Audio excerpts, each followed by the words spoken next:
শেষ রাতে পুড়েছে রাজধানীর মহাখালীর 7তলা বস্তির ঘরবাড়ি।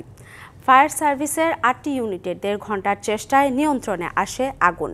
ফায়ার সার্ভিস জানায় আগুনের ঘটনায় কোনো হতাহত নেই, তবে ক্ষয়ক্ষতি বিষয়ে তদন্ত কমিটি গঠন করা হবে বলেও জানায় তারা।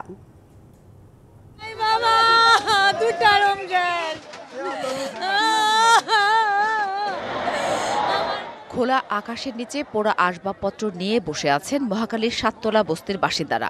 রাত 3টা 20 মিনিটে সেহরির সময় আগুন লাগে বস্তিতে। আগুন লাগার সাথে সাথে বের হয়ে আসতে পেরেছেন সবাই। প্রায় 1.5 ঘণ্টার চেষ্টায় 5টা 20 মিনিটে আগুন নিয়ন্ত্রণে এলেও ততক্ষণে পুড়ে যায় অধিকাংশ বসতঘর। ছাই হয় ঘরের আসবাবপত্র। চোখের পলকে সব হারিয়ে খোলা আকাশের নিচে ক্ষতিগ্রস্ত পরিবারগুলো চাইলেন সরকারের কাছে সহায়তাও। আপনার কারেন্টের খাম্বা থেকে যখন ফায়ার করার পরে দিয়ে নিচে একটা বাঙ্গার দোকান ছিল, এই দোকানের পাশে আগুনটা পড়ছে, আর পাশে আবার রুম ছিল। এই রুমের একটা আগুনটা ধরার পরে দিয়ে যে রুমের ভিতর ফ্রিজ ছিল, এই ফ্রিজে আগুন ধরে গেছে। এই ফ্রিজে আগুন ধরার মানে পুরো বাড়ি ধরে গেছে আর কি। সানবিট সব দিবে সামাল। সানবিট ম্যাজিক প্রেস ডিশওয়াশিং এর মাথা ঘোরানো সলিউশন। ওই যে কারেন্টের তার বাস্ট হয়ে গেছে, যায় আগুন লাগছে, আগুন নিমাইতে পারেনি, তারপর চলে আসছি ওখান থেকে।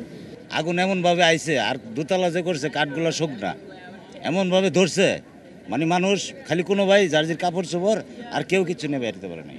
যখন ট্রান্সফরমারটা ব্লাস্ট করছে তারপর থেকে কিন্তু আগুনটা বাড়ছে, কিন্তু ওই আগ মুহূর্তে কিন্তু ফায়ার সার্ভিস আসে নাই। 3টা 40 মিনিটে ফায়ার সার্ভিসের একটি ইউনিট যোগ দেয়। পরে একে একে যোগ দেয় ফায়ার সার্ভিসের আরও 60টি ইউনিট। তবে রাস্তা সরু হওয়ায় আগুন নিয়ন্ত্রণে বেগ পেতে হয় তাদের। রাস্তার কারণে আমাদের বিশেষ প্রতিবন্ধকতা সৃষ্টি হয়েছে, যে কারণে আগুনটা নিয়ন্ত্রণ করতে আমাদের অনেক কষ্ট হয়েছে। পর্যায়ক্রমে আমাদের লোকজন ভিতরে ঢুকেছে, কোনো লোক টিনের ছাদের উপরে উঠেছে। বিভিন্ন জায়গা থেকে আমরা আগুনটাকে নিয়ন্ত্রণের চেষ্টা করেছি। আগুন এখন আমাদের সম্পূর্ণ নিয়ন্ত্রণে আছে। আমরা এখনও আহত বা নিহতর কোনো মেসেজ পাই নাই। তদন্ত কমিটি গঠন করে আগুন লাগার কারণ ও ক্ষয়ক্ষতি সম্পর্কে বিস্তারিত জানানো হবে বলে জানালেন fire service. DBC news desk.